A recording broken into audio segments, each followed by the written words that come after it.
Woo, go. Here we are. This is us. In the same room. I know. Can we be heard? That's the question. We were having microphone issues getting started. Yeah.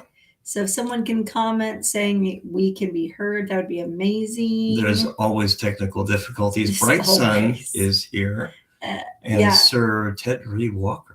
Is that like a new person? Are you a new person?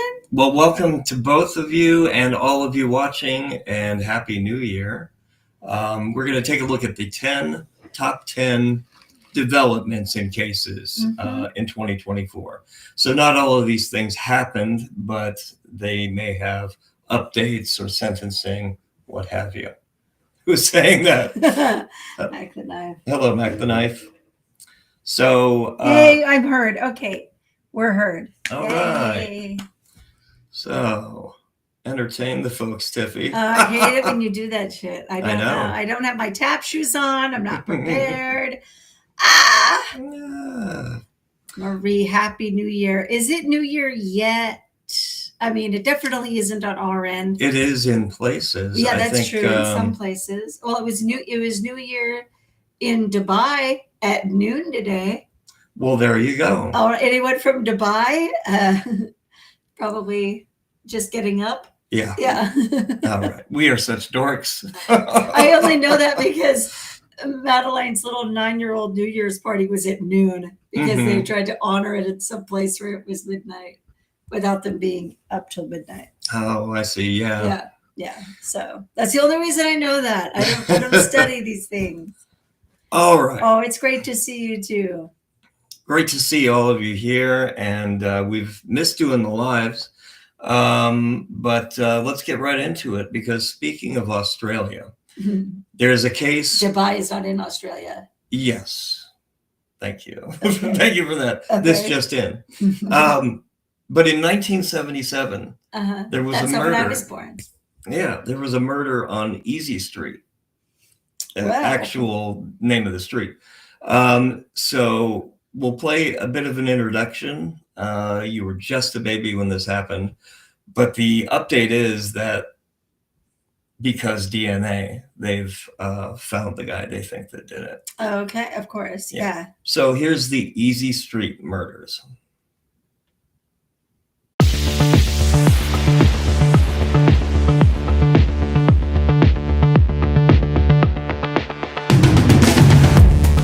Justice delayed was not justice denied in the haunting case of Perry Karumblis, a name etched into the dark history of Melbourne.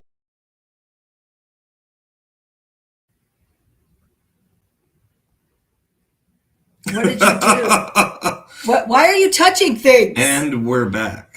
What did you do? Did it quit mid thingy? All right. I hear nothing. My gosh. What are you doing? All right. Well, we'll edit this for. You're not gonna. We'll just edit that part out. Would you stop it? That joke isn't funny. It never was. What did you do? It's kind of funny. No, it's not. Yeah. All right. Let me play that. We're gonna go back in time and play this again from the beginning. And so. Phil broke the internet, right? Yeah. He just shouldn't touch anything. So for our rewatchers, we'll just edit it there to start. It'll start like this.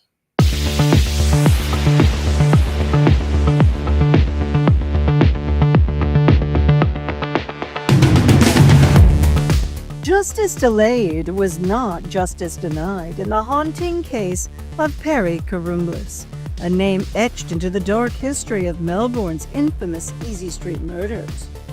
Nearly 50 years after Susan Bartlett and Suzanne Armstrong were savagely slain in their Collingwood home on a sweltering January night in 1977, modern DNA technology turned whispers of suspicion into a resounding accusation. For decades, this cold case lingered in the shadows, with theories, dead ends, and dashed hopes leaving the victims' families in anguished limbo. Then in 2024, the arrest of 65-year-old Karumblis reignited the story, as extradition from Italy brought him to Australian soil to face his past.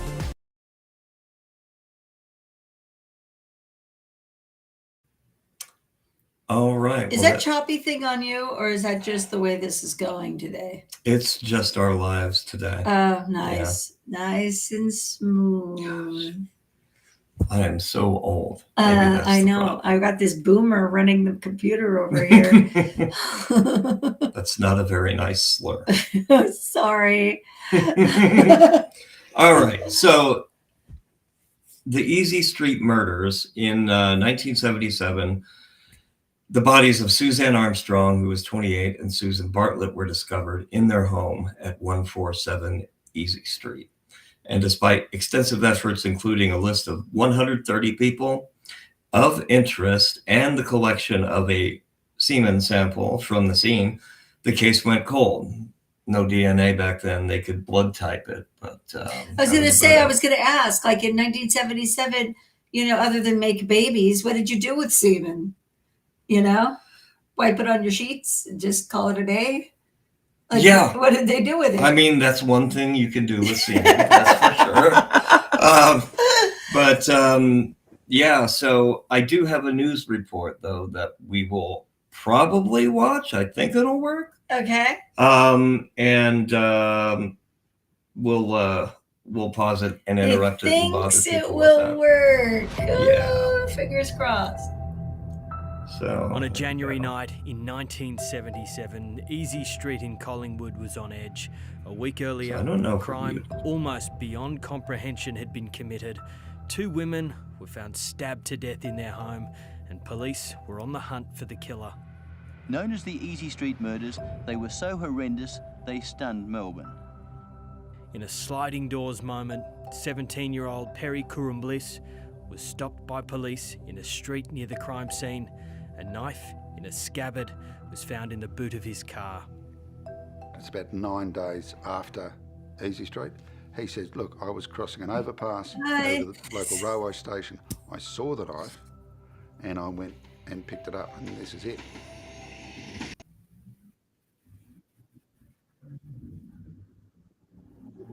All right, so I was able to pause it. That was the big question before? Yeah, so this dude went on with his life. He had a successful business, I believe. After slaying these women, you mean? Mm-hmm. Okay. Or not the guy with the forehead, but someone else? Right, yeah, not the guy that was talking. But can you imagine, like 50 years later, you're thinking you're free and clear, and then this happens. But he had to have been... I mean, people know about DNA and cold cases. You would he think had to that been as sweating. the stuff starts surfacing, you'd start to get nervous. And the thing is, I mean, come on, let's be real. Does anyone ever feel free and clear from something like that? It's always in the back of their mind. They're always going to be nervous if they're pulled over at a stop. It's just, it's like everything. That would always be the first thing on my mind, I would assume. Yep. So... yeah, they got to be paying attention to news and updates and seeing other cold cases solved. You're next. Yeah. You're somewhere in line anyway. He had to be sweating. The knife was identified by police as having been used in the shocking crime. So why didn't police treat this bloke as a person of interest? He was young. There was a group of clear identified suspects. So you wouldn't be wasting your time on somebody who's on the periphery. 47 years later, an arrest warrant was issued for 65-year-old Perry Kurumbliss for the murders of 27-year-old Susan Bartlett and 28-year-old Suzanne Armstrong. I think this is Victoria's most serious cold case and longest cold case. Well, when I heard the news last night,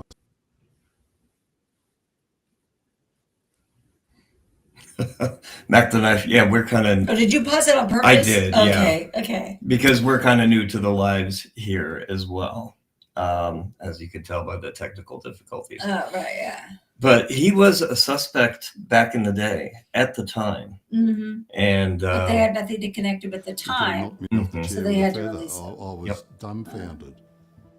The accused worked as a welder and lived in the Dandenong warehouse next to Phil Akers. They got to know each other over 10 years, but Perry Kurumbliss never brought up his connection to Melbourne's longest-running cold case. In fact, that photo, I believe I took that. Oh, duh. Are you going to pause every time I sitting breathe? on a motorbike at the back of the bus that was taken at the entrance to his factory, which is, as I said, next to mine. So, as I said, he lived a simple life. He wasn't flashy or flamboyant in any way. Susan Bartlett and Suzanne Armstrong were childhood friends who grew up together in Benalla in Victoria's high country.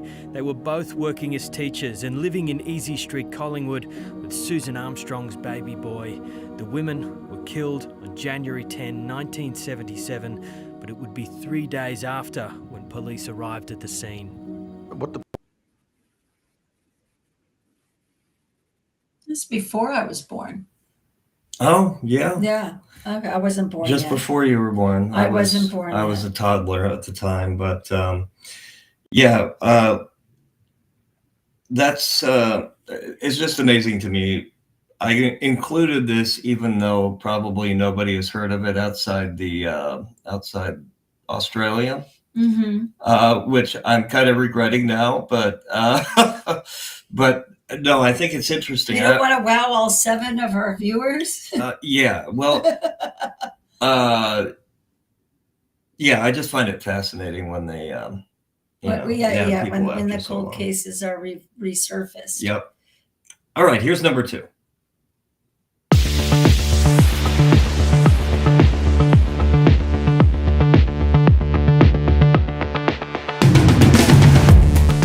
Tragedy struck the sleepy town of Brandon, Mississippi, when a harrowing case of matricide shattered the suburban silence. Ashley Smiley, a devoted mother, met a shocking end at the hands of her own daughter, 14-year-old Carly Gregg, in March of 2024. What seemed like an idyllic family life quickly unraveled into a narrative of tension, turmoil, and teenage rebellion. The grim details of the crime, a calculated act carried out with chilling precision, left the community grappling with disbelief. Carly's cold confession painted a portrait of a fractured family dynamic, where resentment simmered beneath the surface until it erupted in violence. Yeah, so Carly Gregg. I gotta give her credit for the Nirvana shirt. It's a little before her time. It was a nice shirt, yeah. She looked younger, I think, than her years in some of those. I don't know. She looked like a 14-year-old kid to me. Yeah. But we're going to play this news report because she was caught on home video. The audio of the murder was actually caught on home video.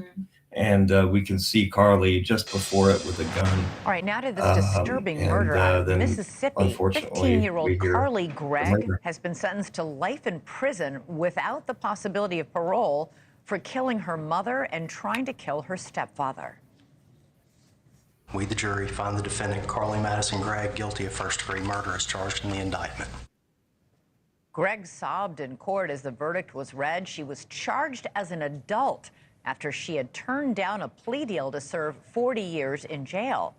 The circumstances of this heinous crime are bone-chilling. This video from inside the home it was shown in court, by the way, shows Carly Gregg in her house, racing around, walking around with something behind her back. It was later determined that something was the family's .357 Magnum. And then you hear this.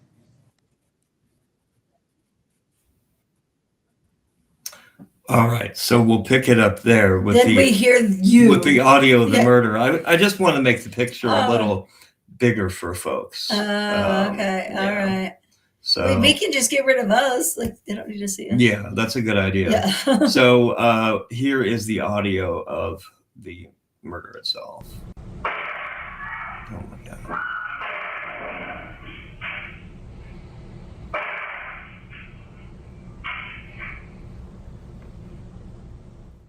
After shooting her mother 3 times, Carly then goes back into the kitchen where she sits down, texts her stepfather from her mother's phone, luring him back to the house.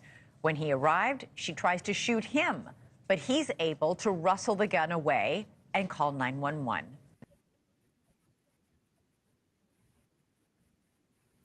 And this 911 call that he makes is chilling. Do we ever find out why she wanted to kill her mom? I mean, I'm not sure if there was a motive established, but she was. It goes on to say that she was angry about something. well, obviously. I would assume there was anger somewhere in there, right? Have you ever thought about our daughter being 14 in about 5 years? And less than that, actually. you know, maybe she hangs out with the wrong crowd and gets a rebel boyfriend, and they plot to kill us. No. Or am I just feeling? I think that might happen with you. She might want to kill you. That's a good point. But I'm a peach.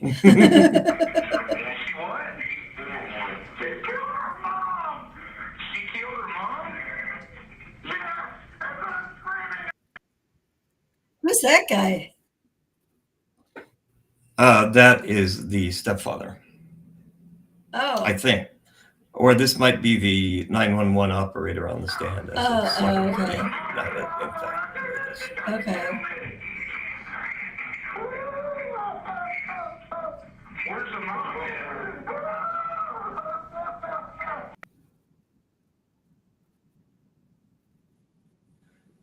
Thank you, Mac the Knife. That's right. Mom took away her vapes. That's what it was? Yeah. I've taken away my kids' crap a lot. I guess I'm lucky to be alive. Yeah. No. Gregg's attorneys tried to argue that she was mentally ill, but psychiatrists testified that she did not meet that legal standard, not guilty by reason of insanity. And the jury agreed. The jury deliberated for only 2 hours. Joining us now is trial attorney. I feel like that happens a lot. People go for the insanity defense, and they don't quite measure up to the standards. It's kind of there has to be some level of insanity for her to decide to murder someone in cold blood because they took something away from them. Yeah, maybe not clinical insanity, There's but gotta be, she's not completely knocking on the right door. Like, come on. Right. Yeah. Maris, gotta be a little nutter butters. I was struck by the fact that the prosecutor got up But and she has said, pretty hair. Carly Gregg is evil, and sometimes evil comes in young packages. It's really stunning. It's really stunning. She looks like she's 8. Absolutely, and she's 14 at the time this was committed. She's 15 years old now. And to your point, Elizabeth, those are chilling words, and it all relates back to what prosecutors were looking for. They were not only looking to convict her, and to convict her outside of the defense argument, not guilty by reason of insanity, convict her on these very serious charges, but also life without parole was on the table. Ultimately, that was her sentence. So they have to show that basically she's not able to be rehabilitated. And that's why you hear prosecutors using that language. Part of what probably helped them. Yeah, so I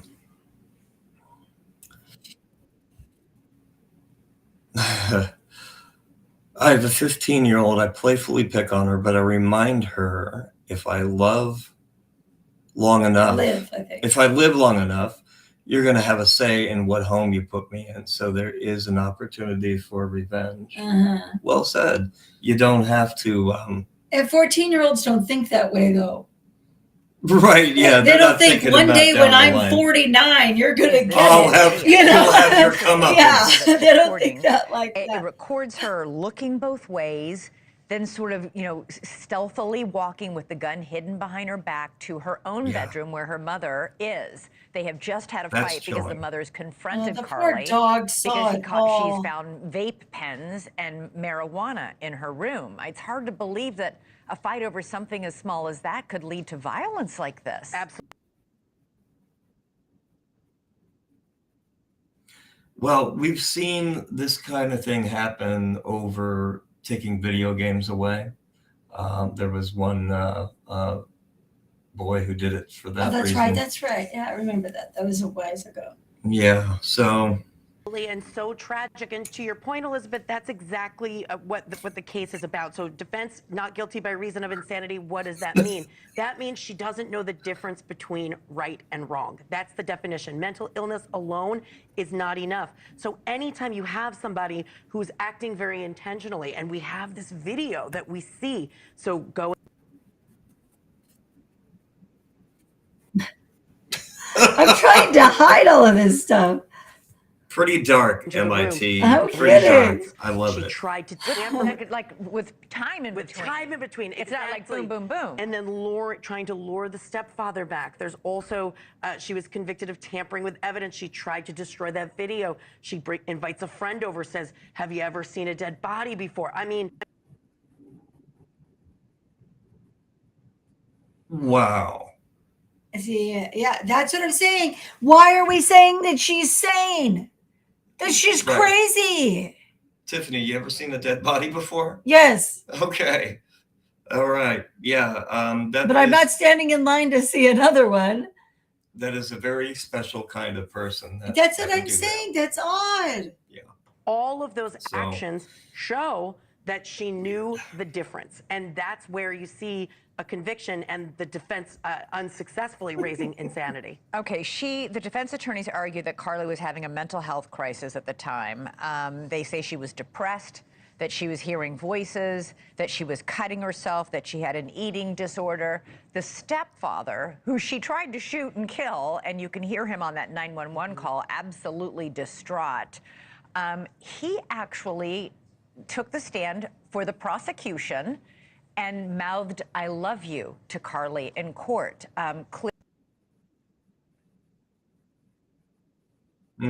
That's got to be a real Ouch, that conflict says of a lot interest. because he's not her real father. Yeah. She killed his wife. Right. You know, that speaks a lot to his Was character. going to kill him. Was going to kill him. And, would have if he hadn't wrestled the gun away. Right. But that mental illness, the hearing voices, that reminds me of Morgan Geyser and Anissa Weier, the Slender Man stabbers. Right, yeah. If you haven't seen that, Morgan Geyser's interview in the police station is fascinating. That is creepy. Yeah. It's creepy. And We just happen to have an episode on that, Tiffany. Oh, do we? Mentally ill. Yes, he obviously still cared about her despite the fact that this heinous murder occurred, and that, again, she tried to lure him back, sending a message from her mother's phone, "When are you coming home, honey?" to him to get him back into the house. Even still, it is heartbreaking and interesting to see that, you have one of the family members, her stepfather, asking for leniency, but still the jury ultimately came to the conclusion that she should be behind bars for the rest of her life. Carly's lawyers are planning to appeal the verdict. Wow. So, yeah, she texts from Her mom's phone. her mom's phone. When are you coming home, honey? Impersonating her. Do you think anybody could text you impersonating me? Like, do you think you would notice if What are the chances somebody they'll get that overturned or mitigated was trying in to some be way? mean? Well, whenever you Well, have that a minor depends. who has I mean, been you do given have sentences of life a way, without like, parole, there what are usually certain gives it factors that have to away be taken into is consideration. sometimes There's a Supreme Court misspelling, case but called the Miller usually case. And so capitalization, age has to be a factor the jury considers. abbreviations that Thanks so much for somebody watching. would I don't use. talk in Join TikTok. NN.com. Right, the yeah, News like if you Nation said on your love television you, provider. and it was And literally don't a forget to you, click the red yeah, I subscribe would button know. below to get more of News If you Nation's didn't use fact-driven, emoji in certain unbiased situations, I would know. But I would probably test you. You get nervous when I don't use emojis, though. You think I'm mad at you? That's right. Yeah. Like, are you angry? Wait, you said I love you, but you didn't have a smiley face emoji at the end. What are you hiding? Yeah. So that's Carly Gregg. Let us know in the comments what you I love you, but you're still going down. Yeah, and it happened. Yeah. And best boxer of all time, Jim Jones. That's horrible. Oh, This is our sick crowd, folks. Welcome. Yeah. So Jim Jones, and I'll just say it once, he knocked out 909 people with one punch. Yeah.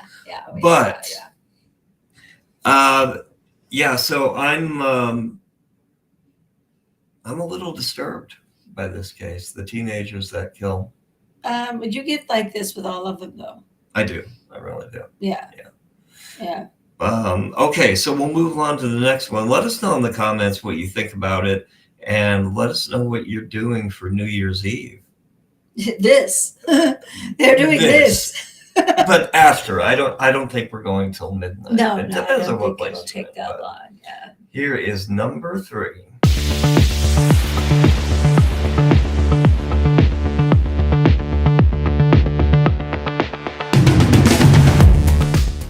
Doomsday delusions and deadly devotion defined the chilling crimes of Chad Daybell.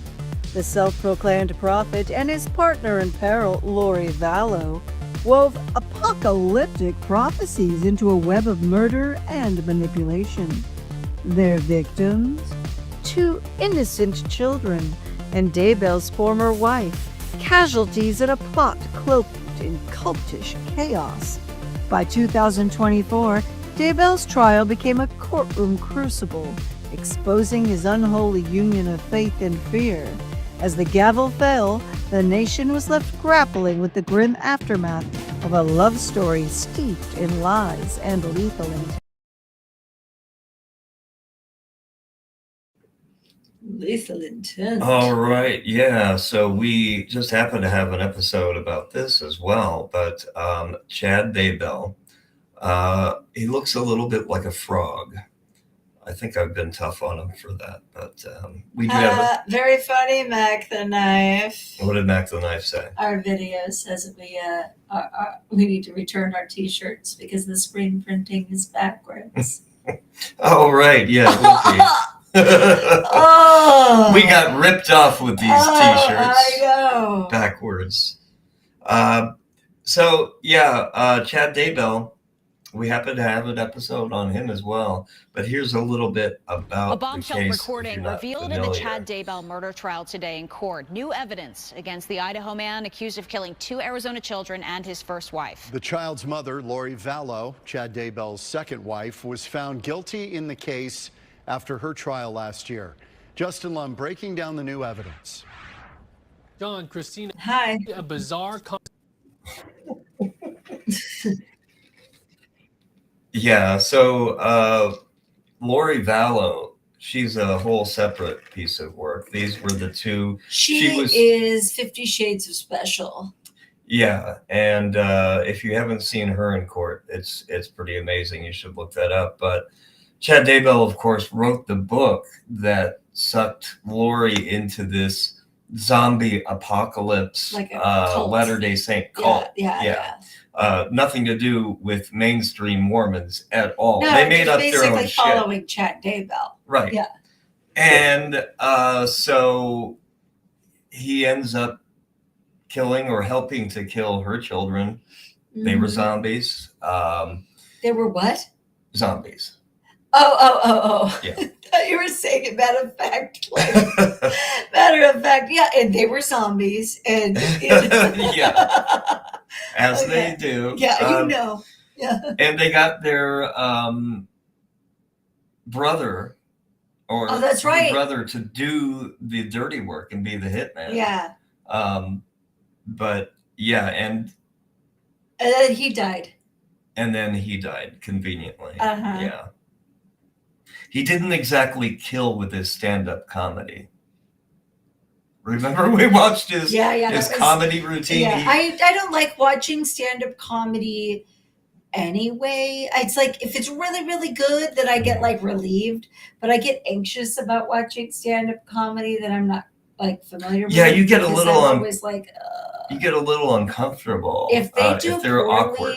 I feel like I want to crawl into a hole and die. So how are you feeling during this live when I'm sitting over here tanking? Pretty uncomfortable. Pretty uncomfortable and awkward. Yeah, that's what and I'm married to you. I gotta go home with that. Chad Daybell and his wife, Lori Vallow, on the phone speaking religiously, and then it gets vague, discussing a plan that never came to fruition.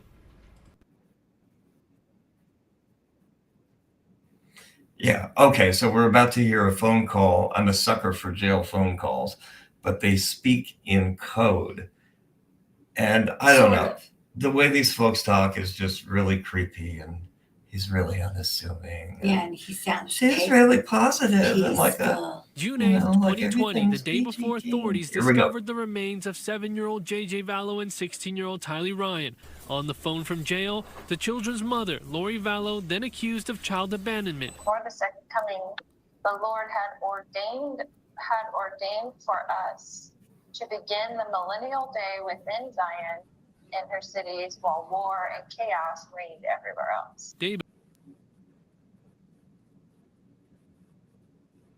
Is that a verse from the Bible, or is that all Lori Vallow? You're asking the wrong person to quote the Bible, Andrew. Let us know in the comments if please, that's found somebody in the who Holy reads the Scriptures. Bible, let me know if it's biblical. Right, or if it's just They're up doing all in they her can to destroy one of the key families, but they're not going to. The self-proclaimed doomsday prophet then tells his wife he's been texting with her brother Alex Cox. But Cox, an alleged co-conspirator in the triple murder case, had been dead since December of 2019. Alex Cox, that's right. So Okay, I have to say, according to this, though, I have to step in, Mac. You think that that's what you do, but all you do is get them to call you out in the audience. And as much as I'm a performer, I hate being in the audience when the actors try to include the audience. Like, I did not pay money for a ticket so I could be in the show. yeah, I hope they're not going to come down the aisle and start Right? improving. I hate that.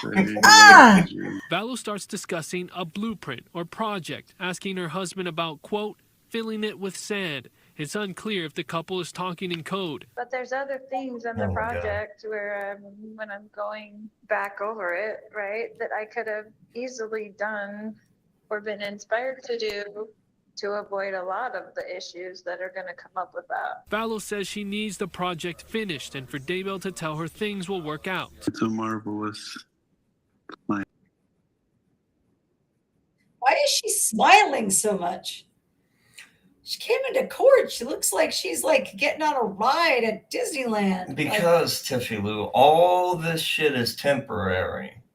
If you thought... Well, yeah, technically in life, everything is temporary. Everything is temporary. Okay, but bad days are still bad days. She had a day that her and Chad thought the world was going to end, and that came and went while she was in jail. So all that time she was thinking, you know, like if you thought the world was ending and you were going to heaven, you were one of the chosen non-zombie people.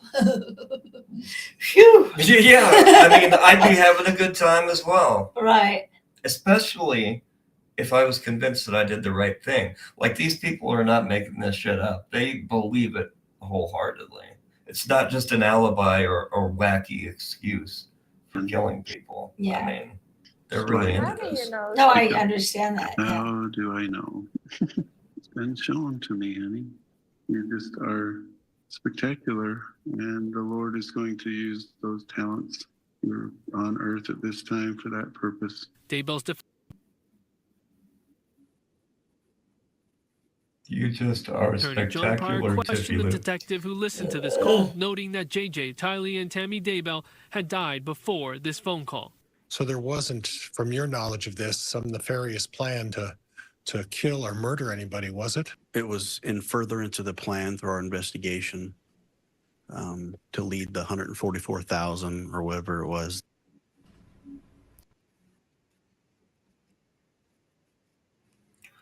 So 144,000. Do you know the story sort of behind that number? And I thought those were all the saved Jews, like all the Jews, chosen Jews were 144,000. Let us know in the comments below if you're part of the 144,000. What's really sad is that my father is pastor and I know so little about the Bible. Yeah. I think I'm quoting Veggie Tales right now. Yeah, my father is a pastor as well. So between the two of us, two pastors' kids. We still quote Veggie Tales. That's how we learned our Bible around here. Yeah. So let us know in the comments what you think of the Chad Daybell trial. Oh, Jehovah Witness number. See, I don't know anything about Jehovah Witness. Okay. So were they kind of I worming their wonder way if into the I've got to Jehovah's? Google this. I wonder if 144 is just kind of synonymous with a lot of religions. Oh, yeah. I feel like that's in mainstream. Yeah. I don't know. I have no idea. I'm not going to talk out of my ass, but I am undoubtedly not one of the 144K. So let us know what you think of that. And do you have guests over tonight for New Year's Eve? Are they watching? Are they watching? Do they have the answers to our question? It's really the main thing. Yeah, I'm certain our viewership is much larger than the number because people are crowded around. Oh, yeah. Watching herds of people. I think we're actually on that screen in Times Square right now. Right. Yes, we could be. And it's sorry. Go ahead and say it again. 144,000 is in the Book of Revelation. It's also used with Jehovah Witnesses. It's also used with Judaism. Okay. It is a common number. So it is throughout various belief systems. So his shit wasn't even original. So I wasn't wrong. Yeah. Right? No. I said Jews. Yeah. Yeah. Anyway. But there can only be one 144,000. And I believe, well, I don't know. It's a very small number when you consider how many people are in the world. Yeah, I don't like my odds. Here's number 4.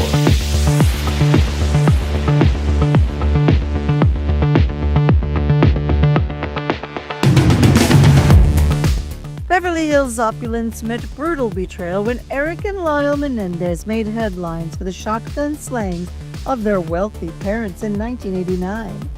The brothers' twisted tale of greed, grief, and gruesome violence unfolded in a trial that captivated a nation, their claims of abuse clashing with accusations of entitlement. Decades behind bars didn't dim the spotlight as a 2024 appeal fueled by fresh evidence and Netflix nostalgia reignited public debate. Are the Menendez brothers victims of a sinister family secret, or cold-blooded killers cloaked in crocodile tears? So I have a feeling you'll have something to say about this. We just watched that Netflix special. And I did, and I wrote a little blog on it on Facebook. That's right. Yeah. I just love the Milli Vanilli use. Yeah.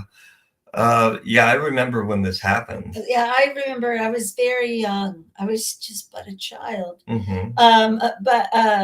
So I remember it being one of those things that's just always on TV, always covered, and then eventually you just kind of forget about it for a while because what you it's an old story. Right. That was who's talking? Who's that? I'm about the circumstances. My bad. That was rude. All right, wait your turn, Chris Cuomo.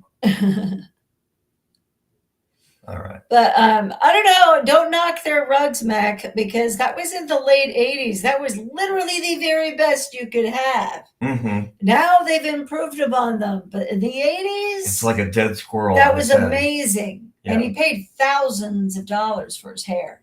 Yeah, I guess. And the hair product. Do you remember for the commercials, the Hair Club for Men and all those before and after shots? Yeah. Yeah, I guess it had to be the best available back in the day. Yeah. So I think the perception of the Menendez brothers has changed with their recent appeals and sort of time mellowing people. Because I remember when this was happening and we all thought the Menendez boys were full of shit. Now, I think they exaggerate, but I also believe they were abused by their parents. Do you think, okay, all right, probably. I mean, it's the 80s. We were all abused by our parents. But do you think they were abused to the same degree that they claimed they were abused?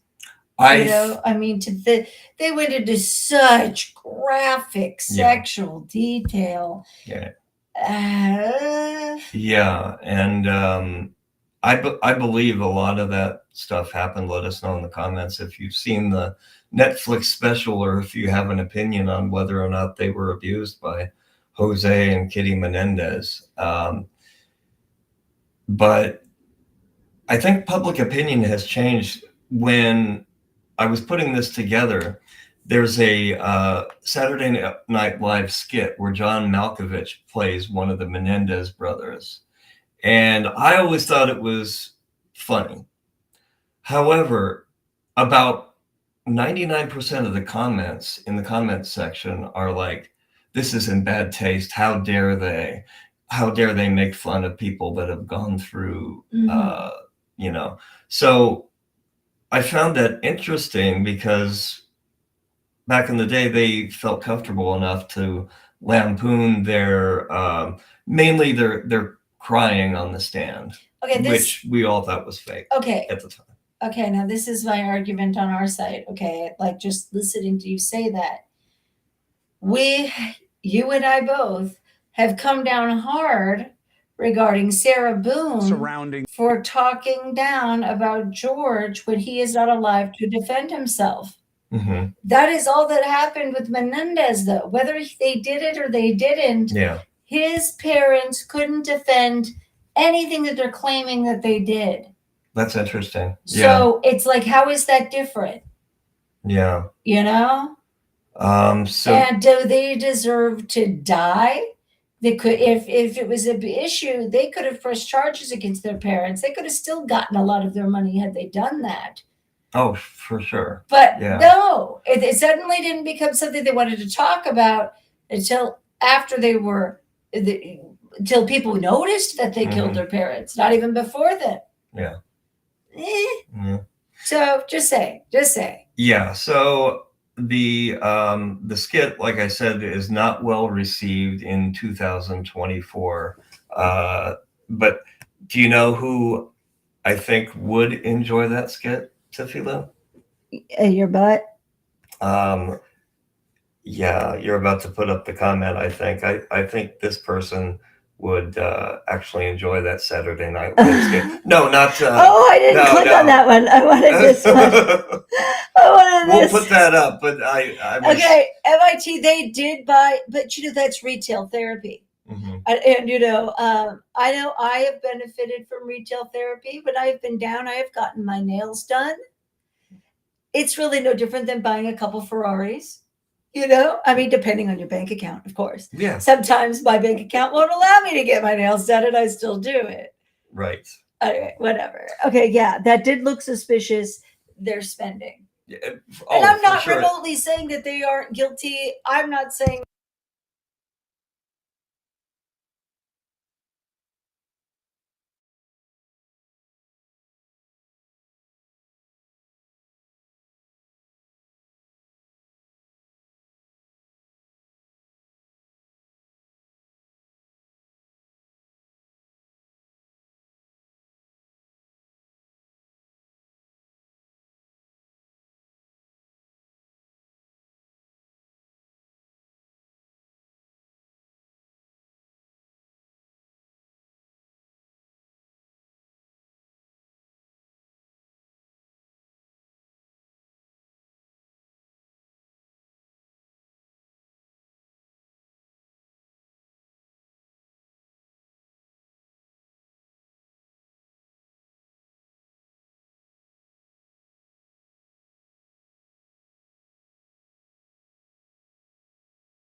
There we go.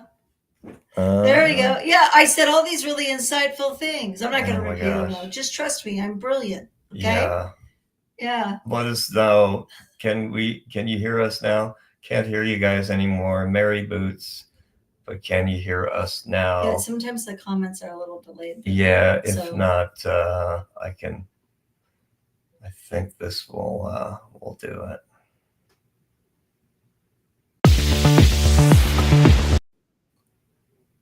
All right. We should be able to be heard. Lady, he died of natural causes. Cop, you pushed him out of a 6th floor window. Lady, gravity is natural. Yeah, I love that. Yeah. Yeah, story checks out. Yeah, Karen says Menendez bros are very greedy. And, jeez. And I don't think they were abused, because I can tell when people who were abused. Yeah. And that was a lot of people's issues, is their behavior, and just putting yourself in that situation. Okay, if it happened to me, would I be acting like this? And in the Netflix special, it shows them on the shopping spree, just gleefully, buying things. I don't know if that was an accurate I representation. mean, come on, it is a movie. Right. So we don't know. Yeah, but, I'm sure they took liberties. Oh, of course. Milli Vanilli, they took lots of liberties. Yeah.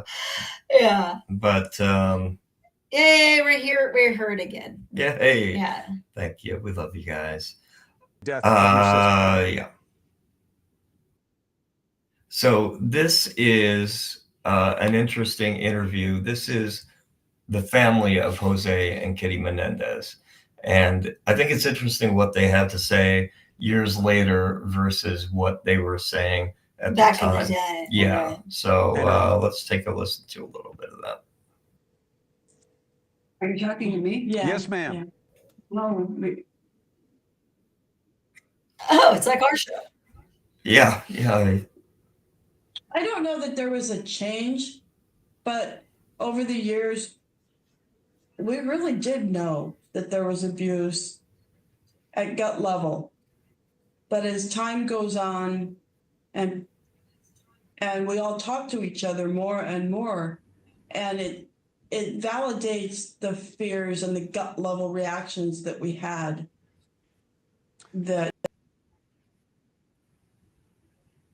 Yeah, and time does that. It clears the mind. It gives you an opportunity to think about things. And certainly people's perception has changed over the years, from anti-Menendez boys to now largely pro-Menendez boys. Well, and I think it's because a lot of people have become more comfortable, not comfortable, but more outspoken regarding abuse like that, whereas it was very secretive. Right. Yeah. Exactly. Yeah. People, thank God, are feeling more comfortable in expressing that I these wouldn't days. say comfortable. Not comfortable, but But it's they probably feel like they can be heard, whereas before they weren't going to be heard. right. Yeah. Would not be taken seriously as Right. seriously as they are today. Yeah. Especially men. Yes. Solidify Yeah. the knowledge that the sexual abuse actually did occur, because that's not something you want to believe. And then once you talk to each other, it becomes more and more obvious. I understand. So, Tamara, when you're thinking through why they did what they did, how do you understand why you don't judge it the way you would under any other circumstances? Okay, wait. So when I think through it, there was a comment that I had recently heard from the previous prosecutor, who basically characterized it as, if they really killed their parents and they were really remorseful, they would have told us or called the police right away. However, if you look at how much pain that they endured, how much torture that they endured, how much abuse that they survived through, that came out in the way that they committed the act that they did. Yeah, and that's true. I mean, people are not, it takes some people years or decades to come out with tales of sexual abuse, and I used to be one of those people. My views have really changed on this over the years. I used to think, well, why didn't you tell somebody at the time? Yeah, you used to tell me that. I wanted to smack you upside the head. Yeah. And I mean, it's for fear of not being taken seriously, and the embarrassment, the sheer embarrassment of it is debilitating. Well, you think about it, even the spending, okay, and we all judge their spending, but it was their father's money. It could be a massive FU. Blew your head off, now I'm throwing away your money. Right. Two things can be true at the same time. Your parents could be dead, and you're grieving the loss, but you're also relieved that the abuse is over. Yeah, and Max says he was his jaw was broken by his father as a teenager. I get it, and you didn't kill him, even though you thought about it. But according to them, and obviously everybody's going to respond to abuse in a different way. But according to them, this happened over and over and over from the point when they were completely, like, they were children, 6 years old. Yeah. You can't fight back when you're 6. You can fight back when you're grown, and it's still happening. Yeah. And that was the argument, is it was still happening. Yeah, I think no matter what you think of the Menendez brothers today, they are a product of that home, no matter the scale of the abuse, they didn't have a shot. They were going to turn out sociopathic, and just the way things happened. At that point, given the status of where the family was at, my understanding of the behaviors and the actions after the act was that it was learned behavior of what they knew what to do. And so when I think about it now, it's an act out of pain, it's an act out of misery, and it's something that they were just so desperately wanting to get out of. And while they might have had the means to escape, they also do not want to see it to happen to anybody else, which they knew quite possibly. Right. Lyle, or Eric, who was the older brother? It was Lyle. Lyle was the older one, yeah. And he was incredibly protective of his brother Eric. And according to the Netflix special and other things that I've heard, he was devastated when he found out that it was happening to his brother as well. And I do believe, I believe my grandmother has something that she would like to add to that. Joan? John, I just want to say that when we finally realized the depth of the awful treatment he was getting from his father, and then my mother admitting that she knew all along and she wasn't dumb. Kitty? No, my Grandma May. No, not May. What, Kitty? Yeah, Kitty said she knew all along.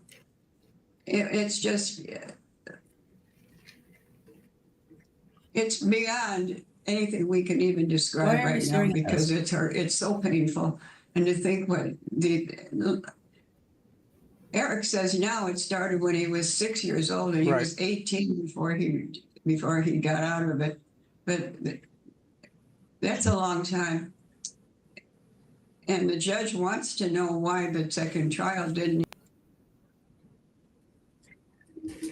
Yeah, that is a long time to be stuck in that hellhole. Even though they had everything they ever needed materially, they didn't have what they needed inside. So, yeah, I don't think they had a shot as far as growing up and living a normal life. The shotgunning, however, was a little bit over the top. A little over the top, yeah. All right. So let us know what you think about the Menendez boys. Yeah, I turned sociopathic, so I went into radio, says Mac the Knife. So radio, selling cars. I mean, there's jobs available, know. All right. So our next case is on the horizon. And here it is.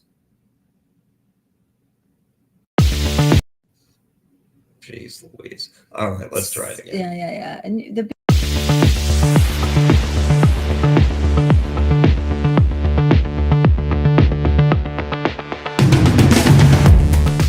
Glitz, glamour, and a gruesome mystery defined the tragic tale of JonBenét Ramsey, the pipe-sized pageant queen whose life ended on a chilling Christmas night in 1996.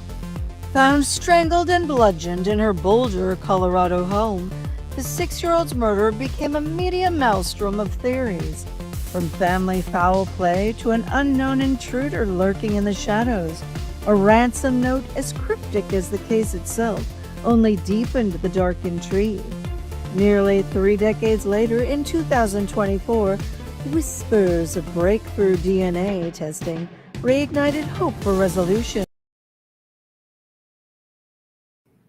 All right, so how many of you guys saw the little documentary out on them? We just watched it a few days ago. What was that? Hulu or Netflix? Was it Netflix? Yeah. Yeah. On who killed JonBenét. Yeah, and this is another. I didn't learn anything new from that documentary personally, but this is another case that I feel where public perception of the people has changed drastically over the years. Of the parents. Yeah. Even you. Oh, sure. Because before we started it, he said, "Oh no, yeah, Patsy's a horrible person. Yeah, Dad's totally guilty." Yeah, and then at the end, he's going, So yeah. I mean, again, two things can be true at the same time. They could be innocent of the murder, the parents, and they could be a bit sociopathic and just not. Not react the way we think they are. Something this one woman said is that the parents are guilty. Whether they're guilty of murder, they don't know. They're definitely guilty of, at the very least, naivete by dressing her up the way they did and parading her in little beauty contests and so forth in the way that they did. There's nothing very little girl about the way they presented her. No, she was very grown up and sexualized. Yes. So there is that. When you bring that up to the parents, though, they would go, "That's just ridiculous. Only a pervert would think that." I'm like, you had her disrobing. Yeah. And, It's been nearly 3 decades since the unsolved murder of 6-year-old JonBenét Ramsey. Call me a pervert, but yeah, it was creepy. Like you shouldn't notice. Yeah. So here is the new developments this year. I feel like are not really huge developments. You had that John Mark Carr who falsely confessed to to the murder. But the thing is that's just it, though. They have had issues with the DNA testing they did back in the day. So we don't know for sure that he falsely confessed. We know that they dismissed him because his DNA didn't match their DNA testing. Right. But they later found out there were issues with their DNA testing. So maybe he wasn't falsely confessing. Maybe he's telling the truth. You never know. I mean, the police, I feel, certainly botched the initial. Oh my gosh, they slept through it. Yeah. Yeah, we'll get more into that. But why don't you go investigate your own house and tell me what you find? Yeah, exactly. There we go. A case that captivated the nation. Oh my God. And even though her parents always denied any involvement in her death, it took 12 years for prosecutors to exonerate JonBenét's mother and her father. And now a new Netflix documentary is shining a spotlight on the case once again, as sources tell ABC News progress is being made in the investigation. Nightline co-anchor Byron Pitts sat down with JonBenét's father, John Ramsey, to talk about his daughter and the search to find her killer. Yeah, they have been officially exonerated by law enforcement. So they can't drag them back into it at the very least. Right. And well, the mother's passed away. So I knew she had passed away. I thought John had as well. No, he's still ticking. Yeah. I thought he represented himself pretty well in the interviews he did for the documentary. It's a case so mystifying that nearly 3 decades later is still leaving people puzzled. His body was found the day after Christmas in her family's Boulder home. The stunning unsolved murder of JonBenét Ramsey, the 6-year-old beauty pageant contestant from Boulder, Colorado. JonBenét's father, John Ramsey, is still taking in the whirlwind of attention the smash hit Netflix series Cold Case, Who Killed JonBenét Ramsey, has brought to his daughter's story. Takes a while, takes a long while for the pain to go away. But then the memory of JonBenét is joyful. Yeah, she will forever be a 6-year-old, six-year-old little girl. Yeah, trapped in time. And do you think that, well, I speak more slowly than than Kitty and Jose's family, Right. but it takes a while for the wheels up here to go. Okay, and you're still talking. Yeah. So, So do you think that we have come across, and we as in law enforcement has come across the killer? And, you know, maybe it's like that Australian case where decades later we'll find out. Or do you think it's a person who has not yet made contact with the media or law enforcement? You got this John Mark Carr and others that have, why I just still can't wrap my mind around why somebody would admit to a crime they didn't commit.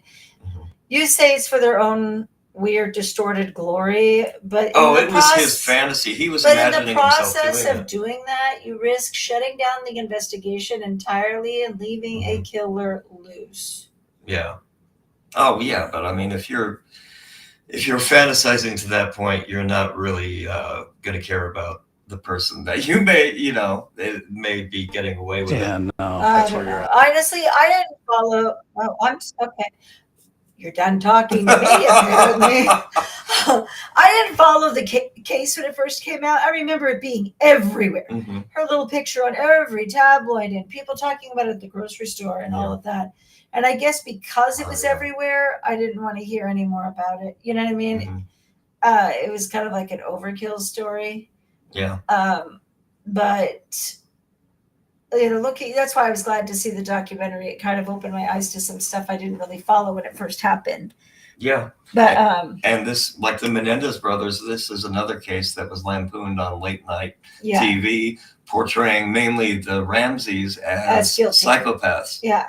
And maybe their behavior came off as a little bit creepy, and Patsy was medicated, I think, most of the time. I mean, she was also in remission from cancer. Right. I mean, people seem to just not mention that at the time. I did not even know that during all this investigation originally. Yeah, there are so many factors at play. And honestly, I hate to say, okay, when my dad was dying, I was medicated a lot. Okay, now I'm not dismissing it. Sure. But I'm just saying, like, you wanted to check out. Yeah, I wanted to check out, and I did check out. So I'm not going to judge how somebody's going to behave when their child has been horribly killed, in just a horrible way in your own home. I would be medicated. I would be. So if your father had passed away under suspicious circumstances, you might have been suspected. Based on your behavior. I'm just going to say, okay. I already know that I don't adhere to apparently the proper protocol of mourning. So I know that if anyone close to me died in a suspicious way, no matter what, I'm going to get questioned. I'm going to raise an eyebrow on somebody's going to raise an eyebrow on me. I've accepted that. Okay. I am a little. I don't like to dive really deep into emotion, and I find ways to put them on the back burner. And so, that's why it's like I'm not judgy when you say, he's sociopathic. Look how he behaved. I'm like, I could probably come across that way. You're a little bit dead inside. I am not dead. I don't wear my emotions on my sleeve. Yeah, and I just don't. Yeah, exactly. And yes, if something happened to you in my home, I don't know how I would behave. Yeah. And I don't know the right way to behave. I wouldn't be surprised if I checked out. And people might think you're not behaving in the correct way. Yeah. So you never know. You never know. Until it happens. Everybody's a fighter until they get punched in the nose. Sources tell ABC News progress is being made in the investigation and that a multidisciplinary team of experts has been assembled to go through the remaining evidence and apply the most modern scientific and cold case techniques. Sources have told ABC News that progress is being made in the investigation. When you hear that, what do you think, John? Doesn't tell me anything. I just need some specifics from the police. Are you doing this? Are you doing this? And if the answer is yes, then I'll shut up. I'll keep my mouth shut. I don't need to keep pressuring them. But if they don't tell me what they're doing, then I've got to assume the worst. Ramsey still has not watched the docuseries that his family's pain is the centerpiece of. John, you think you'll ever watch? It stirs up, frankly, some anger and emotion and a whole mix of things. And I know the story. I lived it. Now. Yeah, and he's had to relive this so Over much. and over, yeah. Over the years. Think of all the And all the media defending he had tours. to Across the do. country are reevaluating the case on social media from all angles. I'm so conflicted watching this. I don't really know what to think or believe. It also Epstein didn't unalive himself. Yeah. really showed us I know how that's the right. media and the police twisted the facts and had us all believing that the parents were the killers. I did get a letter yesterday from a lady that said, I think my husband is a killer. And please call me. And I will call her. You know, that isn't the first time we've gotten that kind of lead. We always follow up. If I may ask, God willing, they find the person's responsible for your daughter's death. What would you want to say to them? You know, certainly, why did you do this? I just want this chapter closed for the benefit of my family. Sources. Let us know in the comments what you think of the Ramseys as a couple, as parents. I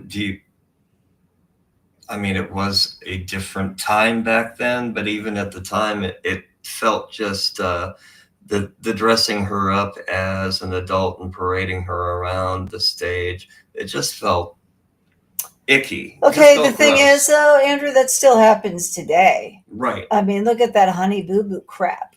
All of them are dressed up like that. They're like these little tiny little like beauty pageants for children. They're not dressed up like kids doing like the Good Ship Lollipop. They're dressed up like grown-ups. Yeah. They all are. And we only noticed her because of what happened to her. But that was going on for a long time, and it's still going on now. Yeah, You know? unfortunately. So, And in the audience are a lot of sexual offenders that it attracts as well. yeah. So I hope before he passes away that he finds out. Yeah, I hope he doesn't go to his grave not knowing. Yeah, like Patsy did. Yeah. So, all right. Yeah. By the way, when does Sarah Boon's album come out? Tour with Joan Jett? Yeah. Sarah Boon's been on quite a musical tour. She has been. Yeah, she's going to hit all the prisons. And Yeah, Andrew and I have actually talked about writing a musical. oh, that's going to happen. Yeah. Yeah, we've written certain parts of the Sarah Boon musical, a very dark comedy. But that has a way to Blacker go. than black comedy. Yeah. People will think it's highly inappropriate. Oh yeah, we're gonna get all kinds of hate on Yes. that one, but it'll be. You know what? We're gonna drink it in. It's gonna All be right. fun. Next. Drink in number 6. Here we go.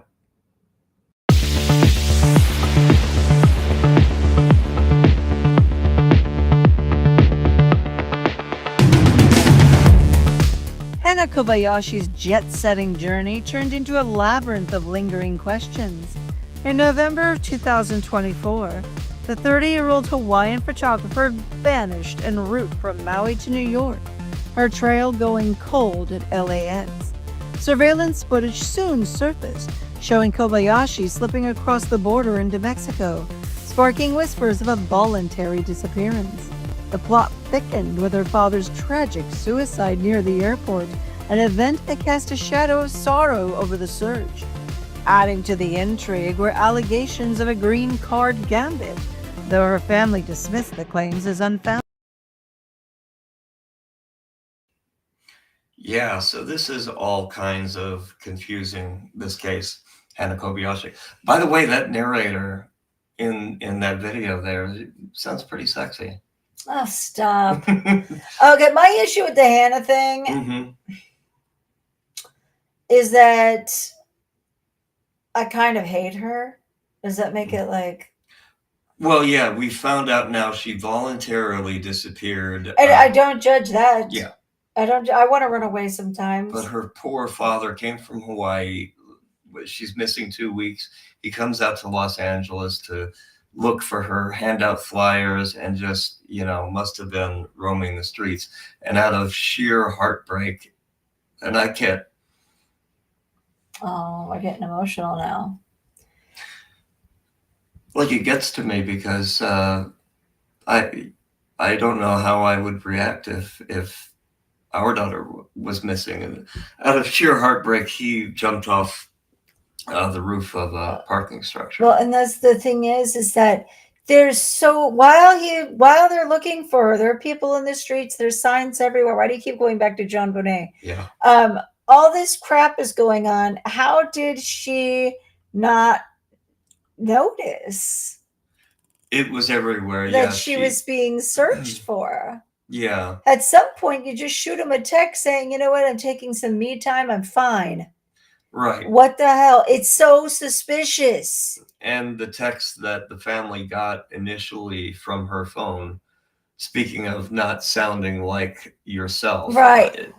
Just were disturbing and They're like, this bizarre. isn't how she contacts us. This isn't how she communicates with us. Mhm. And it's just so odd. Why wouldn't you say, I'm going to start a new life, elsewhere, but in the meantime, I'm taking a couple weeks for myself. So completely out of the blue. It's just really weird. Out of the blue to her family, but had obviously been brewing inside Hannah for quite some time, in my opinion. Well, and what bothers me about Missing the woman story Hannah is this Kobayashi came has been out. found safe and well after she vanished on November 11th Big deal. when she Where missed a is connecting flight from Los Angeles to Hey, New York. The case cover me. Turn that on. Turn that on. Trying. It's just okay. There's all this shit. Where is she? Where is she? Where is she? Oh my gosh, her father's died. Blah blah blah. Then they find her unharmed, and that's it. We don't hear anything about the story anymore. Yeah, It's like dead now. We And I'm haven't like, heard but much. But why don't we get to know everything? And as far as I know, she hasn't. Oh yeah, Cory Richens. That's coming up actually. Mhm. But yeah, we haven't heard anything, especially about how she feels about. I'm sure she's devastated about her father. Right. So. I mean, I hope so. That's the huge. It tragedy. devastated, but does she feel guilt? Right. Yeah. You never know. All right. Here's a little bit on the case.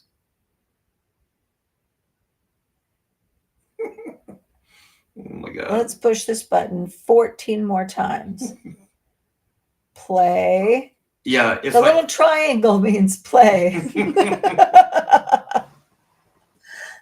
This is gripped Oh my headlines gosh, over the past Andrew. month as a major search effort was launched, bringing with it many twists and turns.